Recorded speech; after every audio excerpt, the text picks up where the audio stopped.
ఇప్పుడు కాశీలో మీరు ఒక చాలా ప్రఖ్యాతమైన సత్రం నిర్మించారు, షిరిడీలో కూడా సత్రం నిర్మించారు, రాజమండ్రికి ఒక గుర్తింపు తీసుకొచ్చారు మంజు బాబ్జీ గారు.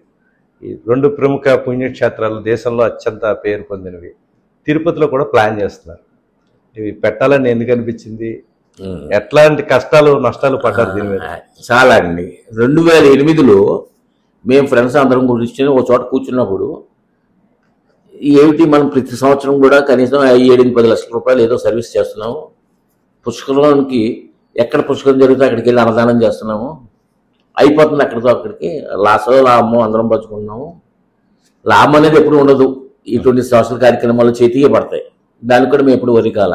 అంచేదంటే ఇవాళ వర్తకుడికి 10,000 రూపాయలు ఎక్కువే కాదు, అది నలుగురు 4 వదిలేసుకుంటే పని అయిపోతుంది.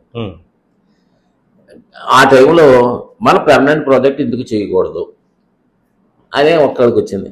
అందులో ఒకరు కాశీలో ఎలా సత్రం కడదామా, కాశీలో మనకు చాలా ఇబ్బంది అయిపోతుంది, ఎక్కడ మనకు లేవు, వెళ్ళిన వాళ్ళు చాలా కష్టపడుతున్నారు, అది ఇదంటే సరే చేద్దాం అనుకున్నారు. 2008 నుంచి 2010 వరకు రకరకాల స్థలాలు అయిన ఎత్తుకారు. ఇంకా అది అవ్వకపోతే నన్ను కూడా బాగా ఒత్తిడి తెచ్చారు, మీరు చేయాలి, చేయకపోతే అవదు అని. సరే కానీ చేద్దాం దానికి ఉంది అని చెప్పి 2010 నుంచి నేను కూడా ఎక్కువ వెళ్ళి స్థలాలని చూసి ఒక ఇంచుమించుగా ఒక 90 స్థలాలు చూసాం. అక్కడ చిన్న ప్రాబ్లం ఏంటంటే కాశీలో కొంచెం మనస్తత్వాలు తేడా ఉంటాయండి. అక్కడ ఏమైనా అవకాశం ఉంటే మనం లూటీ చేసేయడానికి రెడీగా వాళ్ళు, డాక్యుమెంట్స్ సరిగ్గా ఉండవు, రకరకాలండి, ఒక రకం కాదండి. ఇవన్నీ సాల్వ్ చేసుకొని చివరికి ఎలాగైతే 2010 సంవత్సరంలో నుంచి 2011 సంవత్సరంలోకి మేము స్థలం తీసేసుకున్నాం. 2012లో శంకుస్థాపన చేసాము. ఆ రోజు నుంచి అంటే జనరల్గా ఏ సంఘం అయినా ఉండటానికి 70-80 మంది ఉంటారు, కానీ అందరూ వర్క్ చేయరు. సరే 4-5 నాకు ఫ్రెండ్స్ ఉన్నారు, మేము అందరం కలిసి మొదలుపెట్టి దాని మీద కృషి చేసాము. కానీ చెప్పుకోదగ్గ దేవుడు అంటారు చూడండి, power of the god. Kashi విశ్వేశ్వరుడు మాకు ఎంత సాయం చేశారంటే, స్టార్ట్ చేసిన మా చేతిలో 1 పైస లేదు, పూర్తి చేస్తున్నంత వరకు 1 పైస లేదు, రూపాయి లేకుండా స్టార్ట్ చేశారు. పూర్తి అయిన తర్వాత చూస్తే 1 పైస లేదు. కానీ ఏ రోజున లోడ్ చేయలేదు, ఏ రోజున అప్పు తేలేదు, ఏ రోజున ఎవరికి బాకీ పడలేదు, ఏ రోజు పని కూడా ఆగలేదు, పూర్తయింది. ఇప్పుడు ఎవరైనా వచ్చి నాకు 4 లక్షలు రావాలి సార్ నాకు అకౌంట్ అంటే, ఇవాళ 12వ తారీఖు కదా, 15వ తారీఖు వచ్చి పట్టుకెళ్ళిపో. మా గుమస్తా వచ్చి ఏమన్నా ఆయన వచ్చారండి, బ్యాంకులో ఎంత ఉంది చూడు, ఇంకా ఎక్కువ ఉందండి, సరే చెక్ అట్లాగే చివరికి పూర్తి చేసేసాం. చేసిన తర్వాత నేను కొన్ని ప్రిన్సిపల్స్ పెట్టాను. నేను అక్కడ ఏంటంటే, మనం 2000 కిలోమీటర్ల నుంచి వచ్చి ఇక్కడ సేవ చేస్తున్నాం అంటే ఏదో వ్యాపారం చేస్తానికి అందరూ చేస్తున్నారు కదా అని మనం చేస్తానికి ఒప్పుకోను నేను. మనది ఒక సెపరేట్ పందాల్లోకి వెళ్దాము, షడ్రుషోపేతమైన భోజనాలు పెట్టాలి, గడ్డ పెరుగు వేస్తాం మేము, నెయ్యి, కూర, పచ్చడి, వేపుడు, సాంబారు, రకరకాల స్వీట్లు, రకరకాల హాట్లు, ఇంకా అది ఇదేం లేదండి. ఆ రోజున భోజనం చేసిన వాడు మమ్మల్ని ఏమనిసారి ఇప్పటి వరకు ఇటువంటి భోజనం చేయలేదని అనుకోండి వెళ్ళిన వాళ్ళు వాటి వరకు ఒక్కడు కూడా లేరు. ఇన్ని సంవత్సరాల నుంచి ఒక్కడు కూడా మాకు కంప్లైంట్ లేదు. ఇంకా కంప్లైంట్ లేకపోగా చాలామంది మాకు అక్కడ లోకల్ నుంచి ఫోన్లు చేస్తారు, ఏమన్నా మేము ఎక్కడో ఉన్నామండి, అల్లలాడిపోతున్నాం, మీరు అని భోజనానికి వస్తాం. ఓకే, మాకు ముందు ఒక 1 or 2 hours ముందు చెప్తే వాళ్ళకు కూడా అరేంజ్ చేస్తాం. ఓన్లీ రూమ్స్ ఇచ్చిన కాకుండా no charge, free of cost, భోజనం అంతా ఫ్రీ ఆఫ్ కాస్ట్. రూములు కూడా హైజీనిక్గా ఉంటాయి. ఈవెన్ మీకు పరిస్థితి ఏంటంటే, అక్కడ మా రూమ్ చూస్తే ఎవరిని నిన్న కట్టారా మొన్న కట్టారా అని మీరే అడుగుతారు. బట్ 7 years బ్యాక్ కట్టాం మేము, 16వ సంవత్సరంలో, 16 ఓపెనింగ్ అయిపోయింది. సో అంత నామినల్ కాస్ట్ కి ఎలా ఇవ్వగలుగుతున్నారు మీరు? బాగా 1200 ఎంత అన్నారు, అంటే ఎందుకు ఇవ్వగలుగుతున్నాం అంటే పర్చేజెస్ నేను నా చేతిలో ఉన్నాయి. ప్రతి ఒక్కరి దగ్గర నుంచి నేను చాలా బార్గెన్ చేస్తాను. బార్గెన్ అంటే వాడు లాస్ బొమ్మను అసలు ఎక్కడ దొరుకుతుంది, మెయిన్ ప్లేస్ ఎక్కడ, వాళ్ళకి ఫోన్ చేస్తారు. ఇది మా ఫిలాంథ్రఫిక్ ఆర్గనైజేషన్. సో అంటే అంత తక్కువ రేట్లకి రూమ్స్ ఇస్తున్నారు, ఉచితంగా 3 పూట్ల భోజనాలు పెట్టగలుగుతారు. ఇవాళ వరకు లాస్ రాకపోగా బాగా మిగులుతుంది. మరి ఇప్పుడు షిరిడిలో కట్టామనగా, తిరుపతిలో కడుతున్నాం అనగా ఇదంతా ఆఫర్సే కదా. ఒక దీంట్లో 3 కారణాలండి. ఒకటి ఏంటంటే మిస్అప్రోపరేషన్ లేదు, రెండోది వచ్చిన వాళ్ళని మన సొంత బంధువుల్లా చూసుకుంటాము, హాస్పిటాలిటీ. మూడోది ఏంటంటే వచ్చిన వాడికి హైజీనిక్గా ఉంటుంది, హ్యాపీ ఫీల్ అవుతున్నాడు, వాడు వెళ్ళేటప్పుడు ఎంతో కొంత ఇచ్చేసి వెళ్ళిపోతున్నారు. ఓకే. ఒక్కొక్కళ్ళు అయితే ఎంత ఇస్తున్నారో వాళ్ళకే తెలియదు, ఎంత పుచ్చుకున్నారో మాకే తెలియదు. దాంతో మాకు ఫండ్ పెరిగిపోతుంది. టీమ్ అలాంటి టీం సెట్ చేసుకున్నారా మీ ఫ్రెండ్ సర్కిల్? ఎంతమంది ఉన్నారు ఈ టీంకి వర్క్ చేసేవాళ్ళు? వర్క్ చేసేవాళ్ళు ఎప్పుడు 5-6 ఉంటారండి. ఉంటారు 80 మంది మా మెంబర్స్. అంటే మీ మైండ్ సెట్ కి లైక్ నేను ఒకటే చెప్తాను, నేను చేయాలంటే నాదే మెయిన్. నేను చెప్పింది చేయాల్సిందే. తర్వాత అంటారు నా తర్వాత ఎవరు వస్తారో ఏంటో మనకు తెలియదు. అలా ఉంటేనే ఉన్నాను నాతో. కారణం ఏంటంటే వంట కానీ, వ్యాపారం కానీ, వ్యవసాయం కానీ, మరో పని కానీ 10 మంది చేతిస్తే తగలడిపోద్ది. ఒకటే మేనేజ్మెంట్ ఉండాలి. మన వ్యాపారస్తులం, అందరూ వ్యాపారస్తులే. మన వ్యాపారంలో 10 మంది మేనేజ్మెంట్ చేస్తే ఏమవుతుంది? ఖాళీ. అలాగే ఇది కూడా. ఇంకోటి ఎవరి చేయని కొత్త కొత్త ప్రిన్సిపల్స్ పెట్టుకొచ్చాం. మీకు వినాయక చవితి ఉందండి, అక్కడ ఇన్మేట్స్ అందరి చేత వినాయక చవితి పూజ చేయిస్తాం. దీపావళి ఉంది, సాయంత్రం 4 గంటలకి లక్ష్మీదేవి పూజ చేయిస్తాం అందరితోనూ. పంతులు గారు వస్తారు, పూజ చేయిస్తారు. ఒక 15-20 రూపాయలు క్రాకర్స్ కొంటాం, అక్కడ పెడతాం, వాళ్ళకి వస్తారు వాడుకోండి. ప్రతి పండగ అక్కడ జరుపుతాం. శ్రీరామనవమి, శివరాత్రి, ఇదేంటిది కృష్ణాష్టమి. వాళ్ళ ఇంట్లో ఉన్నట్టే, ఇంకా ఇంట్లో ఉన్నట్టుగా అంతకంటే బాగుందని వాళ్ళే చెప్తారు. మా ఇంట్లో కూడా ఈ రంగం మీరు తీసుకోలేదు. నెక్స్ట్ వచ్చి మీరు ఎవరన్నా వచ్చారనుకోండి, మీ పెద్దలకి ఏదో చేసుకుంటారు. ఏమంటే నేను ఇవాళ మా పెద్దల కార్యక్రమం చేశాము, మాకు పరమాన్నం గారి కావాలి. Okay done. అబ్బాయి ఇవాళ స్వీట్ హాట్ అది మార్చండి. ఆయన లెట్ దెమ్ బీ హ్యాపీ. ఆయన వెళ్ళిపోతూ ఆనందంగా 10 వేలు ఇచ్చేసి వెళ్ళిపోతాడు. బాబ్జీ గారు, అంటే ఇప్పుడు కాశీ కానీ, షిరిడి కానీ, రేపు రాబోయే రోజుల్లో తిరుపతి కానీ వెళ్ళాలి, అక్కడ ఉండాలి, స్టే చేయాలి 2-3 రోజులు అనుకునే వాళ్ళకి మీరు ఏ విధమైన గైడెన్స్ ఇస్తారు? ఇప్పుడు వాళ్ళు ఏం చేయాలి? మొదట ఏమక్కర్లేదండి, ముందు కాశీకైతే షిరిడీకి అయితే ఫోన్ చేసుకోవాలి. అక్కడ ఖాళీ ఉంటే వాళ్ళు ఇచ్చేస్తారు. అక్కడ ఖాళీ లేదనుకోండి, నా నెంబర్ ఇస్తారు. నేను అక్కడ మీరు అడిగిన వ్యక్తిని బట్టి అక్కడ నా చేతిలో 2-3 ఉంచుకుంటాను కదా, అలాట్ చేస్తాను. సో అంటే ఇదంతా ఆన్లైన్ సిస్టంలో నడుస్తుందండి? ఆన్లైన్ పెట్టలేదు. కారణం ఏంటంటే అక్కడికి వెళ్ళి బుక్ చేసుకోవాలా? అక్కడ ఫోన్ చేసి చెప్పచ్చు. అట్లా ఇక్కడి నుంచి ఫోన్ చేసి చెప్తే మీకు రిజర్వేషన్ నెంబర్ ఇస్తారు, ఆ నెంబర్ పట్టుకోండి సార్. వన్స్ బుక్ చేసిన తర్వాత మళ్ళీ మారడం అలాంటివి ఏముండవు? ఏముండదండి, ఇంకా అసలు మారదే. ఒక్కసారి వన్స్ రిజిస్టర్లో ఎంటర్ అయిపోతే చచ్చిన టేబుల్సిందే. ఇక్కడ అడ్వాన్స్ పే చేసి వెళ్ళిపోవడం? అడ్వాన్స్ కూడా అక్కర్లేదు, అక్కడికి వెళ్ళాక చేయొచ్చు. అక్కడ డైరెక్ట్ పే చేసేది. సో అంటే వాళ్ళకి ఇంకా భక్తులకు మీరు ఇచ్చే సూచనలు ఏంటి? ఎట్లా చేసుకోవాలి, ప్లానింగ్ ఎలా ఉండాలి? అక్కడ ఏమక్కర్లేదు, అన్ని మా మేనేజర్స్ మా స్టాఫ్ చేస్తారు. మీరు అక్కడికి వెళ్తే ఏమంటే 10 వేలు కావాలి, 10 వేలు ఫోన్ చేస్తారు, ఆయన వస్తారు, మీరు మాట్లాడుకోండి. అక్కడ లక్షవతుల పూజ ఒకటి ఉంటుంది, అలాగే ఇది పత్రి పూజ ఉంటుంది, ఇంకా రకరకాల పూజలు ఉన్నాయి. ఇదేంటిది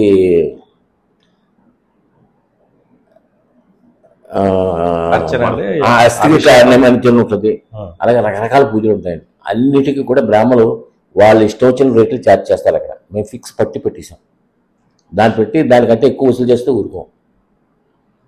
ఆ తర్వాత మీకు ఇష్టమై ఇచ్చుకుంటారు, అది మాకు అనవసరం. సో ఇంకా అక్కడ వన్స్ ఇక్కడ ప్లాన్ సిస్టమేటిక్గా డిసిప్లిన్గా ఉంటుందండి. అలాగే ట్రావెల్ డెస్క్ ఉంది. ఇప్పుడు వాడు బయట డిమాండ్ ఉంది అనుకోండి, 4 వేలు కలిపి చెప్తాడు. That nothing doing. డిమాండ్ వల్ల లేకపోయినా ఆ రేటుకి ఇవ్వాల్సిందే. వాడు ఏమైనా ప్రాబ్లం తెస్తే ఊరుకోం.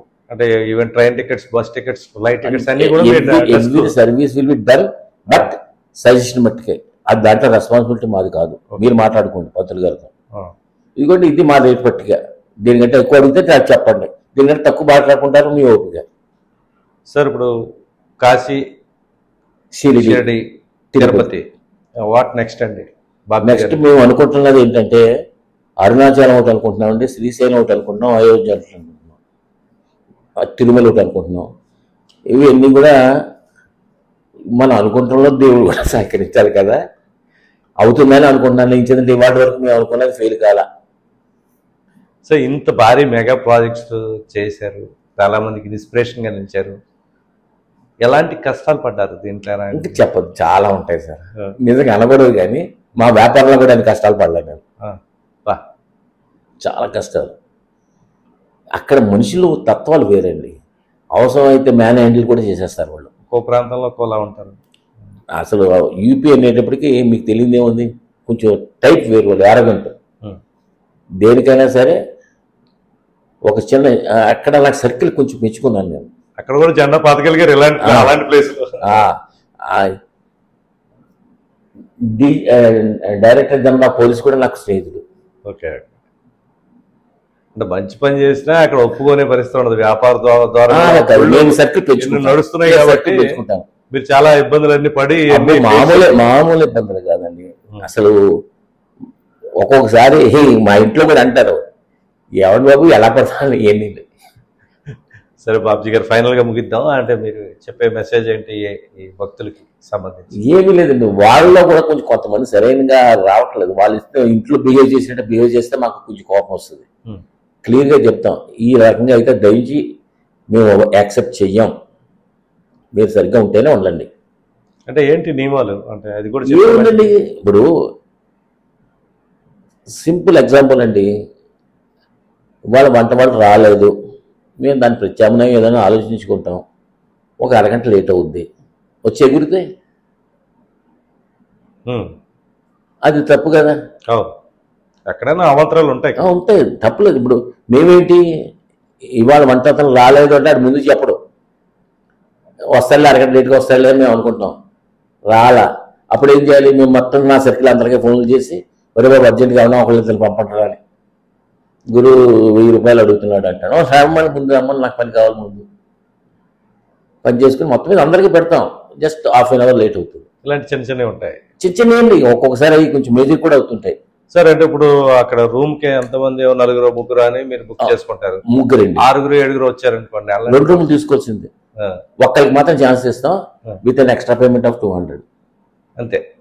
మిగతా ఉదయం బ్రేక్ఫాస్ట్, మధ్యాహ్నం లంచ్, రాత్రి dinner free, morning coffee, evening tea, ఎన్ని ఫ్రీ. ఫ్రీ ప్లస్ క్వాంటిటీ కూడా మేమే అబ్జెక్ట్ చేయం. నువ్వు ఒకటే చపాతీ తిను, 3 చపాతీ తిను కాదు, అది కాదు, తినగలిగినంత తిను, పాడేస్తే ఒప్పుకో. ప్రసాదం కింద లెక్క కదా. ఇడ్లీ ఉందనుకోండి, 100 మందికి కూడా 1000 ఇడ్లీ తయారవుతుంది మా దగ్గర. కారణం ఏంటి అంటే 2 రకాల చట్నీలు, కారపొడి, నెయ్యి, సాంబారు. ఇంకంతకంటే వాడికి ఏం కావాలి? అలాగే ఒక రకం కదా, 2 డేస్ టిఫిన్ చేస్తాం. సరే, ఈ టూర్స్ ప్లాన్ చేసుకునే వాళ్ళు ఏ విధంగా ప్లాన్ చేసుకుంటే కనుక, అంటే వాళ్ళు హ్యాపీగా వాళ్ళ ఫ్యామిలీతో వెళ్ళి. రైట్, మీరు చెప్పింది కరెక్ట్గా ఉంది. ఎవరైనా వెళ్ళదలుచుకుంటే ముందుగా నాకు ఫోన్ చేసి కానీ, మా ఆఫీస్కి ఫోన్ చేసి కానీ, మీ కన్వీనియంట్ డేట్స్ ఏంది, మాకు ఒక 1 రోజులు కావాలి, 4 రోజులు కావాలి, 10 రోజులు కావాలంటే మేము డేట్స్ ఇస్తాము. వాళ్ళకు టికెట్ తీసేసుకుని అప్పుడు మాకు చెప్తే మేము రిజిస్టర్ చేసుకుంటాం. అది కాకుండా వాళ్ళేదో టికెట్లు తీసేసుకుని మమ్మల్ని రిజిస్టర్ చేయమంటే ఇవాళ పొద్దున్న నుంచి ఒక 10 ఫోన్లు వచ్చినాయి, ఒక్కటి కూడా నేను రూమ్ ఇవ్వలేకపోయాను. కారణం ఏంటి, వాళ్ళకి కావాల్సిన పీక్ అవర్స్, పీక్ డేస్ కావాలి. పీక్ డేస్ నేను ఎక్కడ ఇవ్వగలను? సో వాళ్ళు ఎన్ని రోజుల ముందు మిమ్మల్ని సంప్రదించారు? దీంట్లో 4 రకాలు ఉందండి. Donors recommendation, Vaishyas, other cost, అందరికీ 3 కేటగిరీలు, 4 కేటగిరీస్. ఫస్ట్ కేటగిరీకి ఎప్పుడు వచ్చాయో మేము బుక్ చేసుకుంటాం. సెకండ్ కేటగిరీ 1 or 2 months ముందు. థర్డ్ కేటగిరీ 1 month ముందు. ఫోర్త్ కేటగిరీ మొత్తం వీళ్ళందరికీ ఇచ్చిన తర్వాత ఏమన్నా సరే 15 రోజుల ముందు ఇస్తాం. ఇప్పుడు మనం ఇవ్వటం మొదలు పెట్టాం అనుకోండి, అన్ని కేటగిరీస్ వాళ్ళు వచ్చి లాస్ట్ కేటగిరీకి వెళ్ళిపోతే తర్వాత వాళ్ళు ఫీల్ అవుతారు. వాల్యూ ఏముంటుంది అంటే మేము ఫ్రాంక్గా నేనే చెప్తాను, వాళ్ళు ఎవరన్నా అడిగారు అనుకోండి, ఇది సార్ మా సిస్టమ్ సార్, ఇది మేము క్లియర్గా చెప్తాం, ఇది మా ప్రొసీజర్. ఇంకా చెప్పాలంటే చాలామంది పాపం బాధపడతారు, మా దగ్గర సీట్ దొరకలేదంటే, రూమ్ దొరకలేదంటే. కారణం ఏంటంటే అన్ని రకాలుగాను ఫెసిలిటీ ఉంది. ఇంకొకటి ఎవరో చేయలేని పని మేము ఇంకోటి చేసాం, ఒక డాక్టర్ని ఒకటి అపాయింట్ చేసాం. డైలీ 1 or 2 hours వస్తాడు, ట్యాబ్లెట్స్, మెడిసిన్స్ అన్నీ మేమే ఇస్తాం. ఆ 1 hourలో మేము అనౌన్స్మెంట్ ఇస్తాం, అన్ని ఫ్లోర్లకి అనౌన్స్మెంట్ ఇస్తాం. ఒంట్లో బాగాలేని వాళ్ళు, ఏమైనా వచ్చిన వాళ్ళు ఆఫీసులోకి వచ్చి ఆయన చూపించుకుని మందులు రాసిస్తారు. ఒకవేళ మా దగ్గర లేని మందులైనా కావాలంటే అప్పుడు చీటీ రాసిస్తారు, వాళ్ళు బజార్లో కొనుక్కోవాలి. ఇప్పుడు ఈ షిరిడీకి సంబంధించి లేకపోతే కాశీకి సంబంధించి ఇవి నేను కాశీకి సంబంధించి చెప్పాను. అదే మీ ఆఫీస్ నెంబర్స్ అయినా చెప్పగలరా? ఉన్నాయండి. పర్సనల్ నెంబర్ కాకుండా మిమ్మల్ని ఆఫీస్ నెంబర్ ఉందండి. ఆఫీస్ నెంబర్ చెప్తే కాంటాక్ట్ అయ్యవలసిన. ఓకే 9696264934. ఇంకో నెంబర్ 05422450-236. ఇంకా చాలా 7-8 ఫోన్లు ఉన్నాయి. ఈ కొంచెం 2 బాగా పనిచేస్తాయి. అంటే కాశీకి సంబంధించింది, కాశీకి సంబంధించి, షిరిడీకి సంబంధించి. అంటే జనరల్గా నేను నాకున్న ఎవరైనా అంటే ఈ 4th కేటగిరీలోకి ఎక్కువ మంది వస్తారు కాబట్టి వీళ్ళు 2-3 నెలల ముందు మీకు ఇంటిమేట్ చేయాల్సి చేస్తే గ్యారెంటీగా దొరుకుతాయి. ఇప్పుడు వారం రోజుల ముందు ఫోన్ చేసి నాకు రూమ్ ఇవ్వలేదని అంటే ఇప్పుడు నేను మాత్రం ఎక్కడ తగ్గను. మీకు అలర్ట్ చేసేసిన తర్వాత there is no other way. Only owners మాత్రం ప్రయారిటీ ఉంటుంది. ఎవరైతే డోనర్స్ మాత్రం ఎప్పుడు బుక్ చేసినా ఖాళీ ఉంటే రాసేస్తాం. వాళ్ళు అంతా వాళ్ళు వస్తే వాళ్ళు కూడా ముందు చెప్పాలి కదా. ఇప్పుడు 47 రూమ్స్ ఉన్నాయండి. 36 ఒక టైపు డీలక్స్, ఒక 11 ఏమో సూపర్ లగ్జరీ. Okay okay. అది ఎంత అండి కాస్ట్? ఇది ఎంత అండి? అదైతే 1750, ఇది 1250. ఎంతమంది ఉండొచ్చు? 3 ఉండొచ్చు అండి. ఎక్స్ట్రా అయితే 200 రూపీస్. సూపర్ లగ్జరీ అయితే 250 రూపాయలు extra. Only 1 person is allowed. Okay అండి. నెక్స్ట్ వచ్చి ఇది ఏంటండి సూపర్ లగ్జరీ అని, ఇది కానీ ఏదైనా సరే వాళ్ళు బుక్ చేసుకోవచ్చు. ఏది ఉంటే అది చెప్తాం. ఏసీ అన్ని కలిపి అన్ని అంటే ఏసీ. ఇంకా సూపర్ లగ్జరీలో అయితే రూమ్ హీటర్ కూడా ఉంటుంది. అది మీకు ఇంచుమించుగా స్టార్ హోటల్స్ కంటే బాగుంటుంది. ఈ షిరిడీకి సంబంధించి అండి అలాగే రేట్లు. షిరిడీ అంటే మేము ఒక పాత లాడ్జ్ కొనేసి రెనోవేట్ చేసాము. ఇంతలాగా ఉండదు కానీ బాగుంటుంది. షిరిడీ సెల్ నెంబరు 8275113355 అండి. ఈ నెంబర్కి మనం కాల్ చేసి వాళ్ళు చేసేయచ్చు. ప్రయాణ వివరాలన్నీ బుక్ చేసుకోవచ్చు. షిరిడీకి కానీ దీనికి కానీ ఒక్కొక్క దానికి ఒక్కొక్క ఇన్ఛార్జ్ కింద పెట్టేసామండి. వాళ్ళే అన్నీ చూసుకుంటారు. నాకు డైలీ ఇంచుమించుగా తెలియపరుస్తుంటారు. దానికి నేను సెషన్ ఇస్తుంటాను. షిరిడీకి కొల్లేపల్లి శాస్త్రి గారు చైర్మన్ అండి. అలాగే తిరుపతికి ఏమో మన గ్రంథి పేరు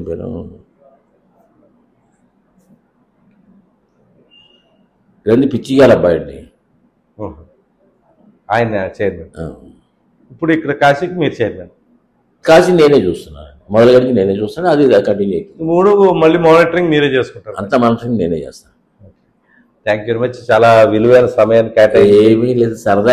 నేను 10 మందికి సాయం చేద్దాం అనుకున్న వాళ్ళు వాడుకునే పద్ధతిలో ఉంటుందండి.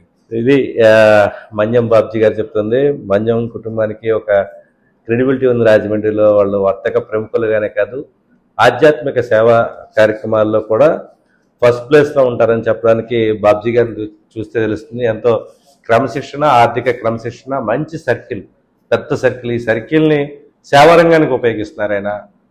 దాదాపు ఇంత పెద్ద భారీ ప్రాజెక్టులు అటు వారణాసిలో, ఇటు షిర్డీలో, రేపు తిరుపతిలో కూడా ఏర్పాటు చేయడం, ఇంత వయసులో అంటే తన అనుభవాన్ని రంగరించి సమాజ సేవకు ఉపయోగించడం. మీరు అక్కడ తీసుకునే రూమ్కి 1200 లేకపోతే 1700 అయితే మీ కుటుంబం అంతా వెళ్ళినందుకు ఆ రోజు భోజనానికి 2000 బయట అవుతుంది. ఆ భోజనం ఉదయం టిఫిను, మధ్యాహ్నం భోజనం, రాత్రి భోజనం, ఉదయం కాఫీ, సాయంత్రం టీ, ఇవన్నిటికీ కలిపి అయ్యే ఖర్చు వాళ్ళు రూమ్ తీసుకుంటున్నారు అనుకోవచ్చు. నిజంగా అంటే పూర్తి చారిటీగా ఈ కార్యక్రమం నడుస్తుంది. ఇది రాజమహేంద్రికే కాదు, రాష్ట్రానికే ఒక ఆదర్శం అని చెప్పాలి. ఈ విధమైన సేవలు చేయడంలో వైశ్య రంగ ప్రముఖులకి నిజంగా పెట్టింది పేరు. దానికి బాబ్జీ గారు వెన్నుదరిగానే వెన్నుపోసగా నిలబడి రాజమహేంద్రి ఖ్యాతి మరింత ఇనుమడింపు చేస్తున్నందుకు ప్రత్యేకంగా ధన్యవాదాలు తెలియజేసుకుంటూ మరోసారి ఎప్పుడైనా ఆయన మళ్ళీ కలిసి మరిన్ని వివరాలు తెలుసుకునే ప్రయత్నం చేద్దాం. ఇది ఈస్ట్ న్యూస్ కోసం Ramanarayana. Thank you very much. ప్రేక్షకులందరికీ నా నమస్కారాలు.